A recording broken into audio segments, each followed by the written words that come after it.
Good morning, everybody. Thank you for coming out to Creative Mornings Phoenix, Jess, and Acme Motorworks. Super cool here. So many projects going on, and just a welcoming house for creatives in the area and an opportunity to do projects that they weren't able to do otherwise. I'm a local metal artist. I lived here my whole life. I'm a military brat. I got here when I was 3, so I just consider myself Venetian, but definitely came from a working class family in Mesa. And my father was a welder. He worked for the National Guard for a number of years. My nephew just showed up.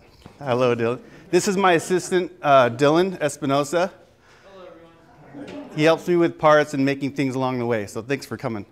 My father was a welder. He always had a shop at the house. It was an opportunity for me to get my feet wet in building things, learning about construction and the methods of getting things right. So a number of years went by and I graduated high school, and I was ready for college, and I decided I was going to be a mechanic. So after about 3 years of being a mechanic, going through the program, I realized that it just was not for me. I didn't care how much money I had out. I didn't care what the scenario was. It just wasn't something that fit my cut. So I decided I had to get out. I needed a plan to get the hell out of the dealership. So I went to the body shop. At the body shop, much like this car sitting here, I got to cut things. I got to fit things. Things were in order to me. It made sense. It was what I knew. And I realized that I needed to get out of the wrench so much and get back to creating, cutting, forming, welding. So once I realized that, I switched gears, and I hit up Dad. I'm all, hey, I think I'm done with the automotive stuff. And he's like, you sure? I'm like, yeah. And I go, I need to get on and do some welding. So I got a couple crash courses. I found an ad in the paper. I went and faked a welding test. I got in. Just smooshed them in there, and then I was just lost. So once I got on the floor, it was just like, all right, let's get up to speed. So I got up to speed, and it came really natural to me, and I was surprised how easy it was coming from this environment where I could not succeed. I had a hard time fitting in. I just could not make it work. And then all of a sudden, I was at home in like 3 weeks. I was like, man, this is insane. So once that clicked for me, I knew that I had to pursue what I didn't want to follow my father do for all these years. So I'm not going to do what my dad's going to do. And sure enough, I had to do what my dad did. So once I won, once the job itself won me over, I was able to come to my dad and be like, well, I'm gonna go ahead and pursue this. And he's like, yeah, it worked for me. And I'm like, all right, well, let's do it. So my job started progressing over the years. I started in construction. I get up at 5 in the morning. We go down on 19th Avenue and the river, and I was welding trench boxes, 20 feet deep, 40 feet long. I'm in full leathers and hot shield, and I'm there at 5 in the morning welding in the dirt, all day. Talk about heat stroke, and really, we had a partner, and we'd watch each other because the conditions were really hot. So I was 21, 22 at that point. So we'd hit up the bar about twice a week, get nice, and then come on into work and sweat it out and put that time in. And it really brought me, it gave me a work ethic that I just couldn't deny at that point. I had to be there at 5. It was a full day, and somebody was relying on you. So it really cut me for how I was moving forward in my work. Like, I knew I had to just put my head down and go. So that didn't last long. It was construction, not creative at all, and it was a lot of work. So I eventually ended up at an ornamental iron shop, and this opened me to doing doors, handrails, anything ornamental iron, guards for your windows. And this also gave me opportunity to make decisions creatively, like, how are we going to make this? How are we going to bend this material to make it into what we need to do? And I started excelling again there. And once I started getting some legs and I got my confidence up, I started realizing that the people around me were toxic. And they were like not in it for what I was in it for.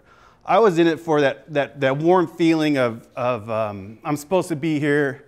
This is Dad's legacy. All this stuff was hitting my buttons, and people were out looking for money. They wanted to cut the next contractor down, get the job, get it knocked out, and move on to the next one.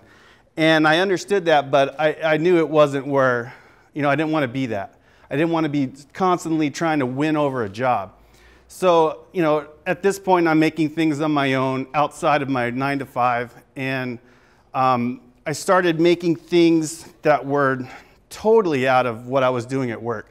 Nothing to do with windows or doors or anything. It was like an odd table with a bunch of scraps and like a funky glass top. And my friends would request these, so that allowed me to do anything I wanted to do. And if they didn't like it, so what? I tossed it and I did something else. There was no money exchange, it was just a buddy deal.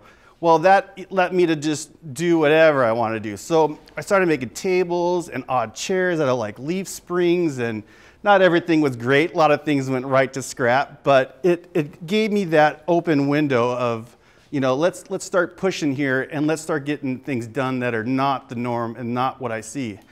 So I ended up at a production studio, and I was a production manager for a scenic studio. So we would make sets on artist renderings, we would build them, and then we would head out and set them up across the country or wherever. And we would get a group, we would go to Vegas and we'd get a union group, show them the plan, set up the stage, wait a day or two, take it down, bring it home, restock it. Well, every 2 weeks we'd build a new set, so we were building all these weird things. And these, the designers would come in and they're like, we need to get a car to pivot. We're taking it to Detroit and we want this car to like roll on a pivot. And they're like, hey welder, how are we gonna take this roll on a pivot? And I'm like, I don't know. But I'll do it, I'll figure it out. So then I'm thinking, okay, well, what's gonna turn, what's gonna turn? Well, we ended up buying a hub from the wheel, which carries a car's load to begin with, and we built it up, and now we had a hub, and then we had a brake disc, and then we just started building avenues off of that, and we made a large rotating platform. And we all came together, and we were kind of new, as a company, and we got it done, and it looked great, and it worked out, and I was like, okay, that wasn't too bad, what's next, and we just kept getting these projects, and they kept growing and growing. Well, the economy happened, and the company ended up closing down, and everybody kind of went their way. And then I moved into a different welding shop, but this was more of a specialty shop. And we started doing larger commercial art projects. We did bus stops where artists would come in, they would sell the job to the city or win the bid. They would come to us and say, okay, we have to build this now. How does it go?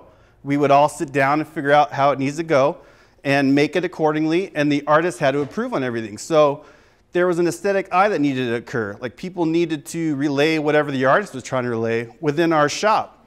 And not everyone in the shop was creative or knew how to make things right. So I started speaking up. I'm like, well, I think this is gonna work for this, and I think this will work for this. And then as the artists would come in and look for approval, I was right. They would say, yeah, that's fine. And then after a while, I got that freedom to say, well, just let him take care of it, and we don't mind, and it'll be okay. We'll check it at the end. So that was huge for me. So now I'm in the shop of many, and I got selected to be the final okay on these art projects. So then, I did that after like a year and a half, and I was starting to think, like, well, why am I not making my own art projects? I have the vision. I want to make weird shit. So it's like, it took me a while to sit there and say, okay, let's stop making someone else's dream. Let's start trying to figure out stuff I want to do. At this time, I had a friend that was doing a lot of craft fairs, and I would go out and help him set up. And he did metal goods as well, but more of a Southwest style. And we would set up craft fairs. And again, I'm at the craft fair. I'm looking around. I'm like, why am I helping my friend on the weekend?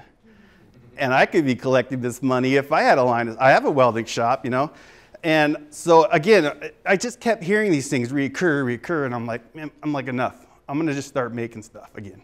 So I started making smalls, and I saw a robot artist downtown at First Friday, and he had just phenomenal wood robots. And I was like, man, those are so bitchin', they're super cool.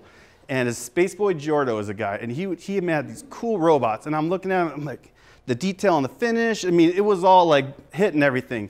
I'm like, well, that's cool, but robots are tin, right? I'm a welder. I'm like, let's do, I'll try one. So I tried a robot out, same thing. Hey, buddy, here, what do you think? And just home runs. Oh, I love it. So once I started making different things for my friends, I started realizing that everything didn't have to be this big. I can scale stuff up. I was pretty confident, and now I can look at things and kind of get an idea.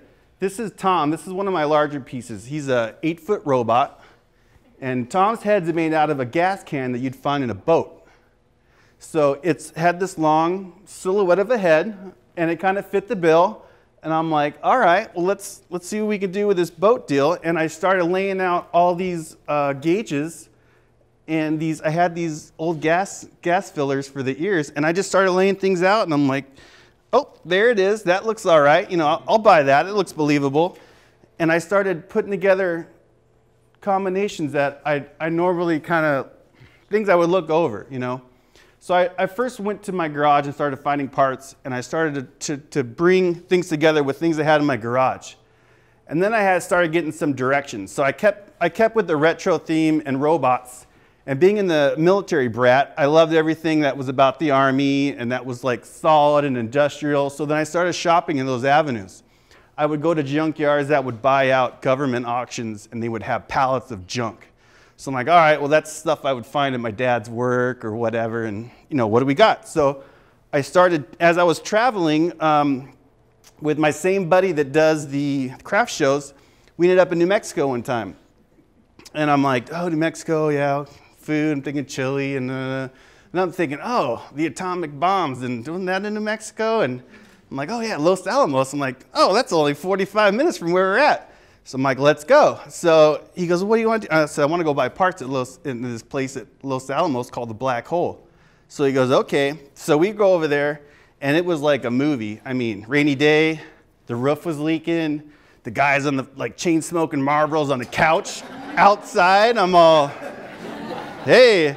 And there's like military surplus and stuff from the test facility, and it's eerie. So I'm like, what the hell? And he's like, yeah, have a look, don't pull anything off. If anything, let me know what you got first. And we're like, okay. And we started cruising through there. I found all kinds of gauges and buttons and knobs and old Bakelite stuff. And just, what's the sign? Let me get back to this.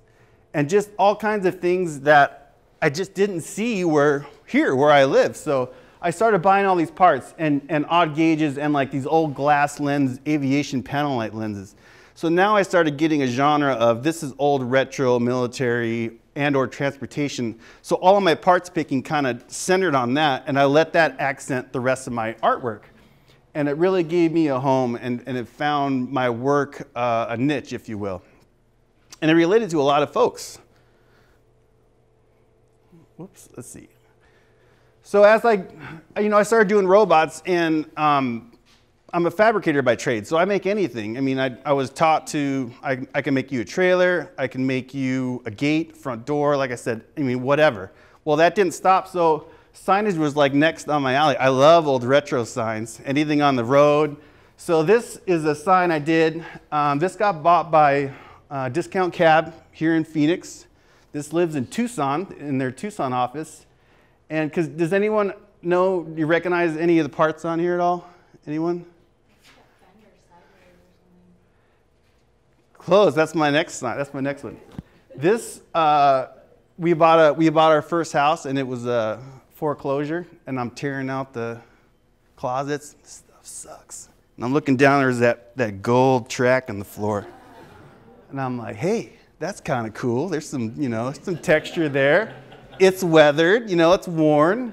It's mine, that's cool. So I'm gonna get some plasma cut letters done and mount that sucker on there. And then I had that blue portion, and that was a component I found at a scrapyard. So I took that blue thing, I just cut a pie shape out of it so it tapered. Then I cut a miter in the corner, and then you can't see the corner well, but it's just a corner of like a table like this. I would take it and I would simply cut off the corner, and then that's my arrow. And then that's what makes the arrow on there. So this sign I whipped up, and it was like super fun for me, and it came out quick, and I was all over it. So I'm like, all right, what are we doing next? That sign sold real quick, what's next? So I like barbecue and roadside and all that, and this was all me. So I had more of my blue material again. I'm like, well, I still got some of this stuff. My friend had a 1954 Ford bumper that they drug to Pomona to sell at the swap meet, which I frequent for parts. And nobody wanted it. It was a little dented and tweaked, and he drug it back, and he was just mad at it. I drug this POS all the way over there. Nobody bought it. I had it good. It was going on and on. And I'm like, shut up, Eric. Give me the bumper, And he's like, all right, take the bumper. So I took the bumper. I just cut it in half. I put it back together. Now I had this really cool bulge on the top that fit my arrow that I already had going on. And more cutout letters. I painted stuff and aged them, and we've got a really cool sign together. This one sold and ended up at called a Twin Smokehouse Barbecue in Atlanta. So it was kind of an odd, email, like Atlanta. All right, sure, send it away, So it took off and it left. So I'm looking for some more bumpers. If anybody has any 54 Ford bumpers. This is some of my commercial stuff. I don't do a whole lot. My shop's located at my house, just my nephew and I right now. We keep things small so we can do projects that we like and that we're into. I've had a big shop at points before, and I've had guys, and you just start working for rent, and it's really tough. And it just takes the romance out of it. And I'm about the romance. I want it nice and fun, and I want to be able to show my colors and all my work. So I grew up with this guy named Ian, and Ian works at Pita Jungle, and he's hustling. And him and his buddies get together and like, we're gonna buy our own Pita Jungle. I said, let's do it. So they all group together and they buy a Pita Jungle. Then they buy another Pita Jungle, and this is Dana Park. So then I get a phone call. It's like, hey, every Pita Jungle has a tree in it. We need a tree for our Pita Jungle. And I said, all right, what are we doing? And he goes, I just got this massive wall, I don't know, I need a tree. And I'm like, okay. So I get over there and he goes, here's where the tree lives. And I'm like, well, where's the trunk go? And he's like, well, between the door and the thing. I'm like, dude, the trunk's like a pencil. Like, this is odd. And he's like, just make it work. And I said, all right. So I said, well, what do you want? And he goes, what kind of tree? He goes, I don't care. Everything was, I don't care, whatever, you just do it. So I'm like, all right. So this thing's located at Dana Park. Dana Park's right off the 60 and Val Vista. And that thing is cruising. That highway is moving. Tons of traffic. You come up, you can see Pita Jungle sign. So for me, when I started this thing, I wanted to make something that was going to be representative of the space, of them, and made sense once it was in. So this whole side of the room is just a wall of windows. So you have all this natural light coming in. This was really abrupt over here. And then in relation to the freeway is on this side and just cruising. So I thought about all this motion. Then I thought about the tree growing into the light, like needing that light to live. And so I decided to make this tree kind of in motion towards the windows to give it some life, so it just wasn't like trunk and then a plume of tree. I mean, super boring. So he gave me free range. I said, well, I want to use a bunch of used stuff and just random stuff. He's like, okay, just make it clean on the bottom and get nuts on top. So I said, all right. So I went back to my remodel at the house and I started pulling off. I had an old table I removed and that's some of the yellow in there. There were just random things in my place. I'm like, whatever, I got to just knock this thing out. So I started just plasma cutting all these shapes. And I got like a good map of all the sheet metal done. And then I took some tubing and I started making a 3D skeleton of the tree. Some of the limbs go up and over and they kind of intertwine. And then once I had the skeleton done, I was able to wrap all that with this used material. Part of that used material was an old Volkswagen that I bought off Craigslist. And it was my bug I had in high school. I'm that guy. So I saw this thing like 15 years later. I bought it back, put it on the side of the house. I'm like, I'm gonna get to that. Well, I need a door, so I pulled the doors off of there. Now the doors are sitting there, and at this point, I'm looking for material, right? So I'm like, oh shit, I got these Volkswagen doors. And I'm like, wait a minute. My buddy, I used to ride to school with my buddy, the owner of Pita Jungle, and he used to exit this door every day to school. Well, I gotta incorporate this door. So I took the door handle and I put it way on top of the tree.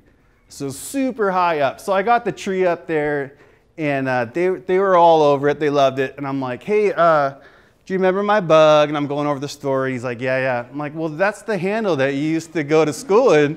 I go, now it's at your restaurant. And he's like, holy shit. He's like, that's awesome. I'm like, yeah, thinking about you, Thanks for calling me about the job. So this tree ended up getting some of Ian's personality in there. It was reflective of the space. It made sense of the window. It made sense of the motion. And overall, it was a hit. They love it. And it turned out really well. And I listened to what was going on in the room because they didn't give me any information. We went on a tree. Okay, what the hell does that mean? And each one had a different tree, so I had nothing to go off of. So I just kind of took the really clean, modern space and gave something really gnarly on top, but still was kind of sleek and moving. So that was a really fun project that everything kind of came together. That's my vegetation stuff. I also like dogs a lot.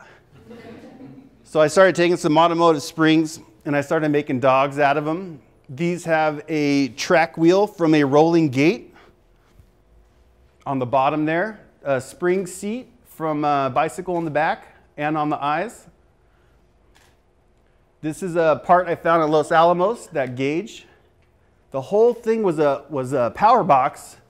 I think it was a circuit breaker, and some of the stuff I find is old new stock. So you'll find an old circuit breaker and you start looking at it and you're like, well, where's the conduit come in? Where does the wires come in? They never got used. They got thrown in someone's truck. They've been rolled around. So I get stuff all the time that is untapped and it's old stuff. So this has some aviation, like taxi tires on there, more springs in the car, some pulleys.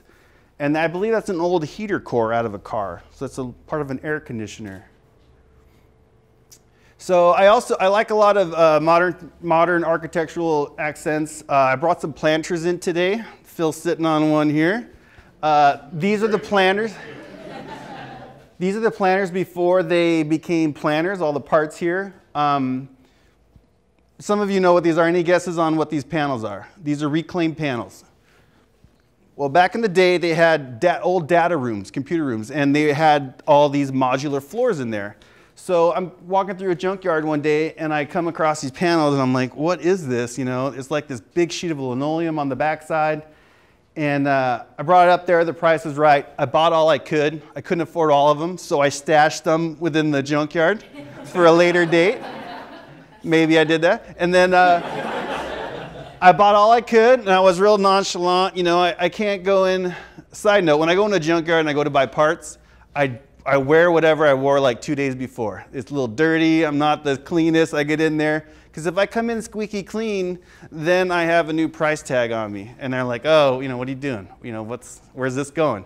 So if I come in and I'm a common folk or just the welder guy looking for something stupid, I get a better price. So I roll in there. I drag everything up. I get the price. Come back in 3 months. I unbury my stuff. I get the rest of it.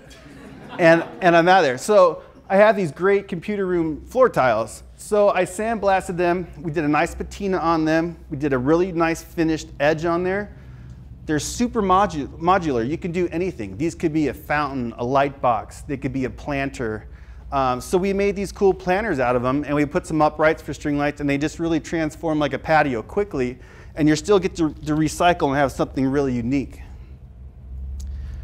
Some of my work, once I started making stuff and I started getting a name and building my line, I started kind of venturing out and doing some volunteer work. So I'm a free artist mentor here in the Valley. Is anybody here in free arts at all?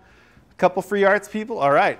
So you guys know what it's about. We teach arts to abused and homeless children throughout the Valley in their shelters right where they live. And we give them like an hour and a half, 2 hours. And we have programs where we just come in, provide artwork, and see what becomes. They work out their feelings for the day, maybe something on their mind. We do a group project together. And it's just time for them to kind of unwind and just get some art therapy out of that. This is Libby Noble. We did a project together, and it was primarily her project. I got to build some frames for her artwork, but you can see this collage at the Refugee Cafe on Camelback and Melrose there. 7th Ave, thank you, sorry. the mural's up, and it's refugees from all over, and each tile has a story of how they got there. And you know, at first glance, you're like, oh, that's really cute, and you're looking at it, and oh, that's kids got some therapy out of it. Then you start reading the stories on all the tiles, and you just freeze. I mean, it's so heavy and so like man, I'm so lucky to be a part of something so therapeutic for these people. And once I started doing the volunteer work and I started getting that feeling back, that wheel of karma coming around, I couldn't get enough. So I kept trying to engage myself with free arts and volunteering and kind of giving back a little bit. These are some of my gates I do. This one lives in Tucson, real eclectic couple. Once again, don't care, just want a gate. And I'm like, well, what? You know, doesn't matter. I'm like, all right, you're gonna get a crazy gate then. If you want to talk like that, you're gonna get a crazy gate. Yeah, forget it, game on. I'm gonna play the loudest, ugliest music you hear. So this is another gate to the same yard, and like them, they like the real weird, outrageous stuff, and they like kind of clean things as well. So we made this gate just to kind of mix it up. So I'm looking at this gate months later, and I want to see how the rust is coming along, and I'm out there with my phone, and I'm like, I'm about here, you know, and I'm shining the phone on there, and this Tucson projects on this building right here. So, you know, immediately I'm like, oh, why didn't I incorporate a light or something? And it just totally worked out. Super fun gate. Here's another gate we just finished up with a couple months ago. A customer wanted a porthole, could not track down a porthole. Actually, it's not true. I tracked it down some. They were so wretched I didn't tell her. So I said, we're going to have to make you a porthole. She's like, okay. So we had this old container. This came from like a food container of some sort of storage. We got that. We rolled some trim rings around it, made it all incorporated so it bolted in, and we got her porthole. It happened to be painted from another project, so it kind of worked out for photos for us. That's long gone by now. This will all rust, be a nice brown to match that pole. This is just new. I sell at this store in Tucson called Pop Cycle. They are all recycled, a lot of local artists, Arizona artists. You can go there for a nice, inexpensive gift that's handmade, that's from Arizona. They are uber popular in Tucson. They are quite the hub for the community, and they do a lot. I generated this sign on the top. Same thing. We don't know. We just want you to make us a sign. I'm like, well, what's the font? Oh, I'm not sure. You know, you're pulling out the information. So sometimes the customer's not going to tell you everything right away. You know, you're going to have to sit there and work it out of them, and they don't understand like descriptive text and colors and textures. And so they knew that they wanted something weathered, that wanted my style. So we just kept working on it and giving them stuff. So because everything was handmade, I cut all the letters out by hand. So I wanted to have the inconsistency throughout the font to make it, you know, true to a handmade sign. So this is a pan letter. All this illuminates at night, and it turned out pretty cool. Go see them. This is my robot Tom. He is 8 feet tall. He was the first picture we saw today. Gas can on top. Old Tom's Roasted Peanuts cabinet. This was a retail cabinet they sold roasted peanuts out of. He has a 55-gallon barrel drum for the feet, a material rack similar to these large racks here on a larger scale. They cut down, and those are his legs. This is out by Papago, shot across the street from my father's work. So that was kind of fun to get up there and be so close to something I remember from such an early age, driving through that pass. This is Tom. He spent some time at the IDEA Museum in Mesa, and quite the photo whore.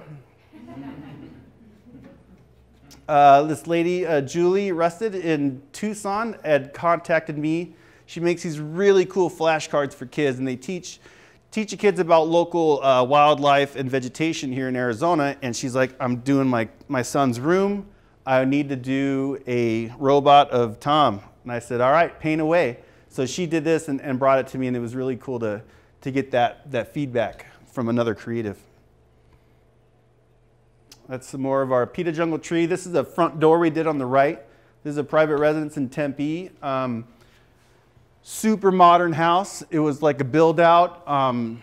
Nothing's stock or normal. You know, everything's really odd. So we did a sliding door from a track in the ceiling.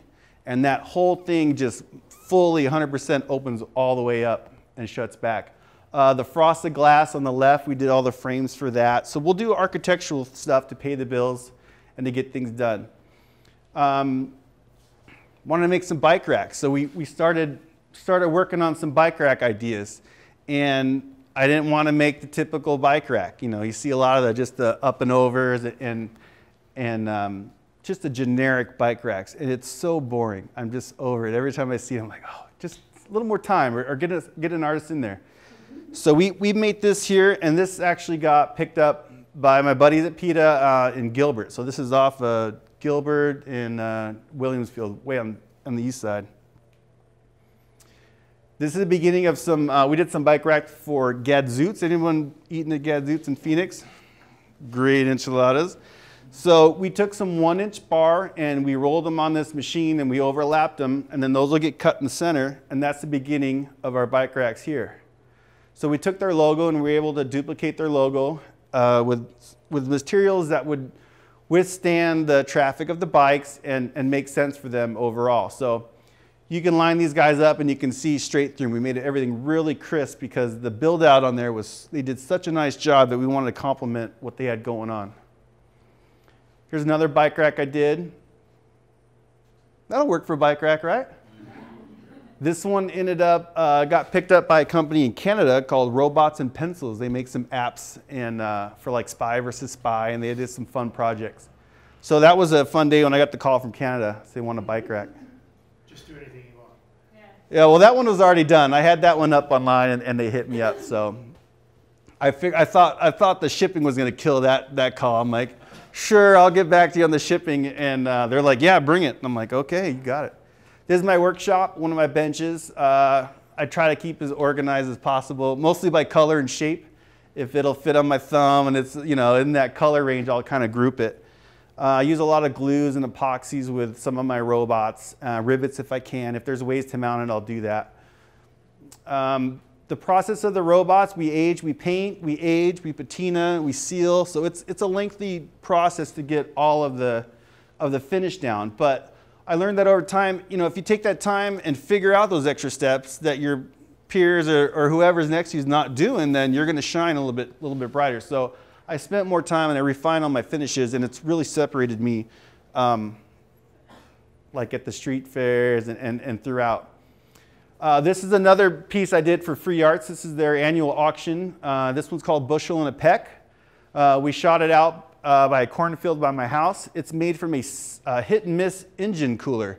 So a hit and miss engine cooler is one of those old timey, you ever been up to Jerome and been to the junkyard up there and they have that big motor that kind of every once in a while it goes and then bang, and it fires off. Well, this is the cooler on the top. That's what that is. So it's cast iron. It's heavy, like it's an anchor.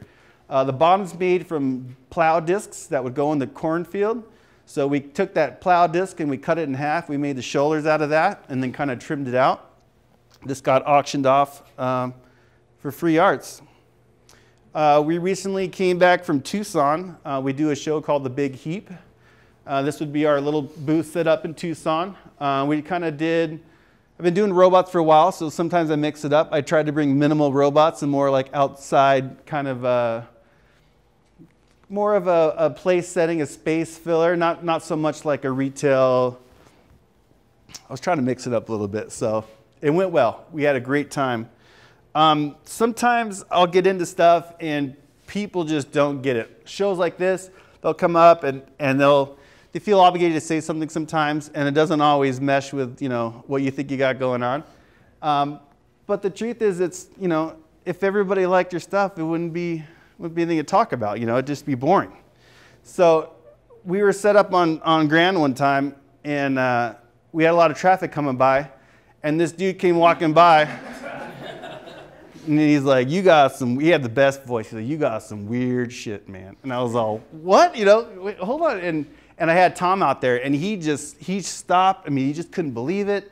And he was just sitting there looking at everything. And I will always take the time to sit there and talk to somebody, whatever's going on, and talk about what I got going on. Such a great experience, that guy. Just a quick drop. We bought him a beer. I think that's all I have today.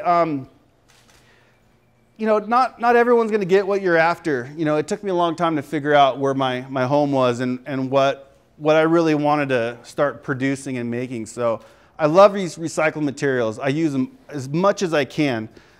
This last project here, this started out as a water tank. This was like one of 3 tanks. And we cut this tank down. We took about 15 inches out of it and brought it all back together. And we wanted to make a fire pit. And I was like, TVs, I'm over my television. It just sucks. There's nothing on. I'm always mad. It's like, what are you paying for? And I'd rather be outside. And I'm like, well, I do like watching TV, and I'm a pop, I love pop art, whatever. So I'm like, well, let's just set it on fire, smash that thing. So this was something I wanted to do, like kind of smash your TV, and I'm like, well, I'll just set it on fire. So we made this look as much as we could like this old retro TV, and we kept it really simple and really true to what you would see: 2 knobs and a screen and a frame, and I would try to capture that essence of this old retro feel. This is great for a fireplace patio. This also would be great with an array of candles in there, like an altar, and it kind of glow really nice at night. We put some features in there, like this glows up nice. I also put some holes, some relief holes behind these knobs, so it looks like it's selected when everything's lit up. You can switch out the antenna. This pulls off. This is an old pulley, V-belt pulley off of a motor. I mean, whatever we could find that kind of fit the bill, we used. A lot of this stuff was just found at the scrapyard and incorporated. This is fisheye. This is like we kind of made him as maybe like a bike post you can tie to, but it was mostly just for fun. We had some of this material left over from that first bike rack we had done, so I made the silhouette and I started gathering parts that made sense. This guy is made of all carbon burning parts. So you'll see a Caterpillar side plate on the bottom. There's a flywheel for an engine on the back. He has some Mopar air conditioning parts on there, transmission parts, oil fillers, and he's eating all manpower transportation. So the story is, when the bars close at night and some of us have left our bikes behind, this guy will come by and scoop them up and kind of feed off that, and keep you in your car. So he was a really fun one to put together as well. Do you have any questions I can answer for anybody? I hear stories about like, oh no, let's make whatever. But do you ever get the other side of it where they're like, I want you to do this, this, and that, and they try to control every little detail? They do, and I will play for a little while. So I will try to accommodate you as much as you can, and then at some point I'm going to let you know. I'm like, well, I'm here for my role, so if my role is not needed, then that's great, but otherwise I'm only going to do my role. So I can only do so much and manipulate what I'm doing so much, and then I just kind of get off path. But I'm a great listener, so I try to hit all my marks right off the bat. I do custom banks. So part of my custom banks, maybe I shouldn't leave, you got nice shit up there, huh? There we go. Part of my custom banks I'll do is I'll interview you. Say, okay, I'm really into I'm really into beer and wrenches, and I love color blue and blah blah blah. So I'll take everything and I'll just write a manifest. Okay, I got to hit this, I got to hit that, I got to hit this. I'll turn to my parts bin and I'll just start finding whatever's pertaining to your desires or your cut and incorporate it within the banks. That allows me to get your employment down in there, whatever you do, bicycle related, hobbies and all that. So now I have this piece, this relic, if you will, of these old parts that all pertain to you in some sort, whether it's your grandpa stuff. I've taken people's heirlooms and like, we have all this junk, we don't know, if you want it, great, if not. And I'm like, well, what is this? I'm like, oh, it's grandpa's old stuff, it's this and that. So, well, would you want something made out of it so you can still hold on to it? They're like, well, yeah. So we'll take all that stuff and we'll just generate something with it, and then it's a new life for them. And then they're all over it. And it makes that personal connection for them. So the answer is, sometimes I listen, and sometimes I just kind of massage them. Yes? When you were doing it the PopCycle signage, did you have to do a mock-up to have them sign off on the font? I know you... I did a letter. So what I did is they sent me, I get a lot of cell phone pictures. So I'll get a cell phone picture of something, and sometimes it's dark and in a bar, I can't see half of it. You know, you kind of make it out, but not really. So I made one letter for them. And I sell my robots out of the store, so I see them, you know, every so often. So I brought them a letter. I'm like, hey, you know, what do you think? You know, they're like, yeah, that's it, totally fine. So it was just that one letter. So all the rest of them I made by hand, but it was just kind of based off that first sample. Yes? Do you ever sketch your stuff out, or you just kind of grab the pieces and just whatever works organically? I do sketch the stuff out. It doesn't. I probably have 10 of these written down somewhere. They all don't look like this. Sometimes the parts will steer me for sure. So, you know, as I let them kind of flow and do their thing as it comes. So I work around the parts more than working around a sketch, if you will. I'll have an idea in mind, like, oh, I want to make a bike rack and I want it to be a robot. So that day, the bike rack robot we had on there, I was looking for more of these rings. So I needed something to utilize as his eyes. So as soon as I found the rings that I wanted to use, well, I brought those rings out and I laid them down, and then I started drawing around them so I can get the scale right. Because all the components I can manipulate. I can make this bigger, smaller, upside, whatever you want. I can't change this. I can only change this so much. And then it doesn't become what it is. It becomes something else. So I'll let the parts kind of steer, and I'll try to make it complementary to what I got going on. And I carry that over to my robots too. Any other questions? Yes, sir. What's your dream project? I would love to have, my dream project is to have a functioning shop that I can have classes to. So I'd like to have an open, like, teach sculpt classes and kind of come in, do projects, but like fun stuff that's my cut, you know. I would love to have a working shop during the day and like an evening school there. I would really, really enjoy that, I think. I'm working towards that.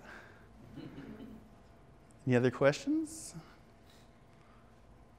Yes? How do your clients find you? Well, I have two client bases. One's I do a lot of custom work. That's going to be like the front door would be one, railing, things like that. Over time, I mean, I've done this. I've lived here my whole life, and my father's been welding, and myself. So over time, you just kind of get known as, you know, I know a guy, you know. So once I started doing the higher end stuff, it just kind of like, somebody needed a welder, I showed up, and it would happen to be something like super cool. I did a good job, I got a call back, you know. And then that guy had a pool of friends.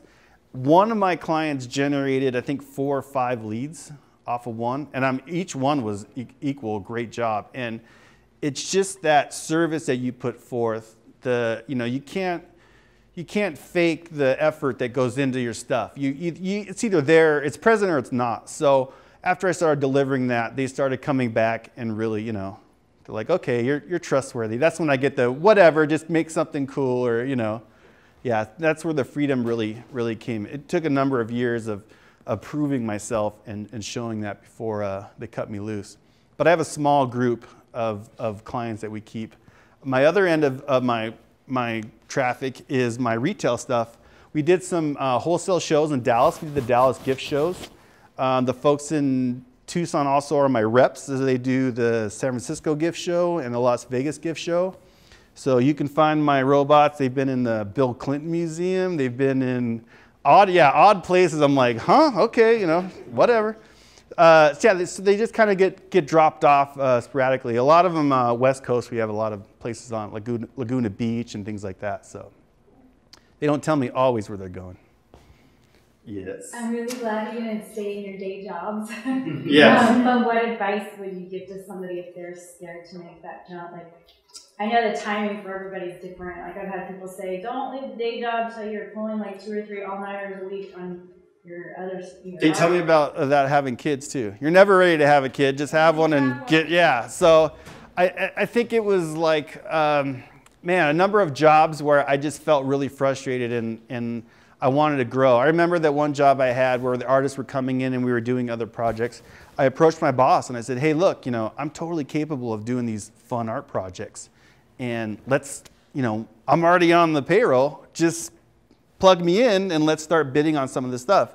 Didn't want to do it. For whatever reason, he just didn't want to go there. So he would do the job once it was sold and the guy came in, but he wouldn't let us pursue that. So I really felt like my hands were tied. And at that point, I was like, okay, I'm needing more out of this, and it's apparently just not welcome, but just not wanted right now. So I had to listen to my inner, and so I just try to make it work and line up work and save a little money and make that jump of, see ya, here's my 2 weeks, and roll that dice. But again, just work ethic, getting up, doing the time, doing a good job every time and getting those repeat calls. So I would keep your dream alive. I would keep working at things like in the evening. I know you do a lot of stuff outside of your job. So take that time and just keep taking those projects. We've done a couple of bike racks together. So she's come over to the studio and we built some of her ideas. Great stuff. These big kinetic gear looking deals, kind of a half sunk into the ground. Just from conception to getting that idea to boom to getting it made. It was great, and the smile doesn't go away for a while. So it's neat to see your stuff like in real time, and you can kind of sit there and you know it's going to last. Yeah. You still got stuff in the airport? I do. I'm currently featured at Sky Harbor Airport at the Mosaic Gallery, which is located directly next door to the airport's gallery. So that's kind of like an open gallery, and then I'm in like a retail gallery. So my big robot Tom is down there right now. You can go and see him at the Mosaic Gallery. Yes. Any other questions? All right. Well, thanks for coming out. I appreciate it, and we'll see you down the road. If you need any robots, you know where to find me.